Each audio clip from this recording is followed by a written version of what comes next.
నమస్తే, నేను మీ Ashok Kumar. Welcome to our channel. చాలా రోజుల తర్వాత ఎప్పుడు చూసినా మంత్రివర్గ సమావేశంలో కావచ్చు, లేదా 1-to-1 మీటింగ్ కూడా మ్యాక్సిమం 5 to 10 మినిట్స్ ఏపీ ముఖ్యమంత్రి అయినటువంటి నారా చంద్రబాబు నాయుడు గారు, అదేవిధంగా పవన్ కళ్యాణ్ గారు మాట్లాడుతూ వచ్చారు. అనేక అంటే ఢిల్లీకి పోయినప్పుడు కావచ్చు, లేదా పెద్ద పెద్ద సమావేశాల్లో ఒక స్టేజ్ పైన వాళ్ళు కలిసి అభివృద్ధి కార్యక్రమాలని ప్రకటించేటువంటి విధానం కావచ్చు, అది మాత్రమే చూసాం. కానీ ఆఫ్టర్ లాంగ్ టైం 2.5 గంటల పైచిలకు వాళ్ళిద్దరూ ఏకాంతంగా సమావేశమైనారు.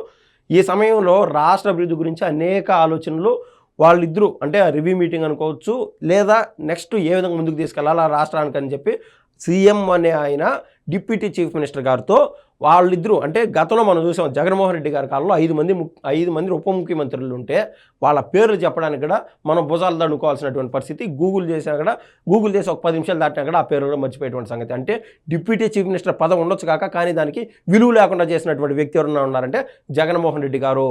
ఇప్పుడు ఆ విలువను పెంచి తనతో సమానంగా చూస్తున్నటువంటి వ్యక్తి ఏపీ ముఖ్యమంత్రి అయినటువంటి నారా చంద్రబాబు నాయుడు గారు. ఏదేమైనా కూడా అగ్నికి ఆజ్యం తోడైనట్టు, శ్రీరాముడికి ఆంజనేయుడు తోడున్నట్లు వీళ్ళిద్దరూ ఏదైతే ఒక ధర్మబద్ధంగా ముందుకెళ్తున్నారో ఆ యొక్క అభివృద్ధి కానీ, లేదా వాళ్ళు తీసుకుంటున్నటువంటి ఏదైనా కార్యక్రమాన్ని పటిష్టంగా తీసుకున్నారు. కాబట్టి ఇది మన రాష్ట్రానికి ఉపయోగకరంగా 10 కాలాల పాటు ఉండాలని చెప్పి నేనైతే కోరుతున్నాను.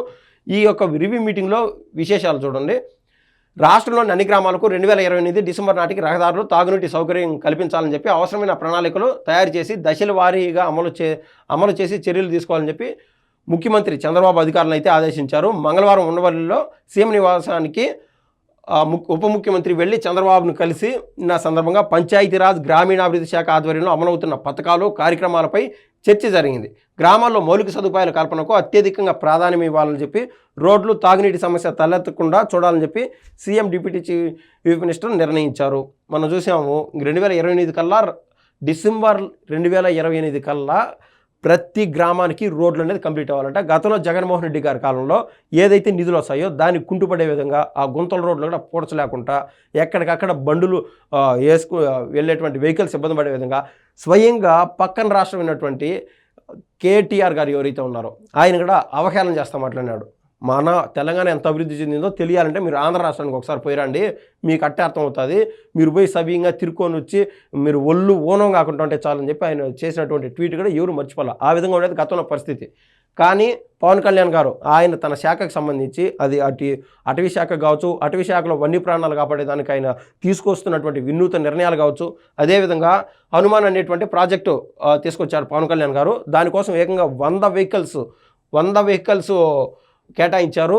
ఎక్కడ కూడా ఒక వన్యప్రాణికి కూడా ఇబ్బంది జరగకూడదని చెప్పి, అట్ ద సేమ్ టైం ఆ వన్యప్రాణుల వల్ల ఇప్పుడు దాకా చనిపోయిన వాళ్ళకి 5 లక్షలు ఇచ్చినారు. దాని కాస్త 10 లక్షలు పెంచుతాము అని చెప్పి పవన్ కళ్యాణ్ గారు నారా చంద్రబాబు నాయుడు గారితో చర్చించి ఆ ఎక్స్గ్రేషియా కూడా ప్రకటించడం జరిగింది. సో ఏ రోజుకు ఆ రోజు వీళ్ళే సాటి అన్నట్టు వీళ్ళు ముందుకెళ్తున్నారు. ఇంక చూడండి, గ్రామాల్లో ఆ డ్రైనేజీలు కూడా త్వరగా సత్వరితంగా కంప్లీట్ అవ్వాలని చెప్పి ఆ మ్యాజిక్ డ్రైన్స్ అంటే ఎక్కడ కూడా నిలబడకూడదు, ఆ చెత్త చెదారం నిలబడకూడదు అని చెప్పి, అదేవిధంగా జల్ జీవన్ మిషన్లో చేపడబోయే పనులపైన చర్చను చేశారు. అదేవిధంగా నేషనల్ వైడ్ అంటే సెంట్రల్ అందించేటువంటి పథకాలకి మన రాష్ట్రానికి అధికంగా ప్రాముఖ్యం ఇస్తుంది. మనం కూడా ఎంతో ఇన్వెస్ట్మెంట్ పెట్టి మన దగ్గర మన ఖజానాలోని డబ్బులు పెట్టి మనము ఆ కేంద్రం ఇచ్చేటువంటి డబ్బుల్ని సరిగ్గా వాడి రాష్ట్ర ప్రజలకు ఉపయోగకరంగా మనం ముందుకు తీసుకెళ్లాలని చెప్పి ఇలాంటి అనేక ఆలోచనలు వీళ్ళు చేశారు. రాష్ట్రంలో ప్రతి గ్రామంలోని మౌలిక సదుపాయాలు కల్పించాలని ప్రథమ ప్రాధాన్యం ఇచ్చి పంచాయతీ వ్యవస్థను బలోపేతం చేసేందుకు నిధులు కేటాయిస్తున్న సీఎంకు ధన్యవాదాలని చెప్పి పవన్ కళ్యాణ్ గారు కూడా తనదైన శైలిలో చీఫ్ మినిస్టర్ అయినటువంటి నారా చంద్రబాబు నాయుడు గారు చెప్పారు.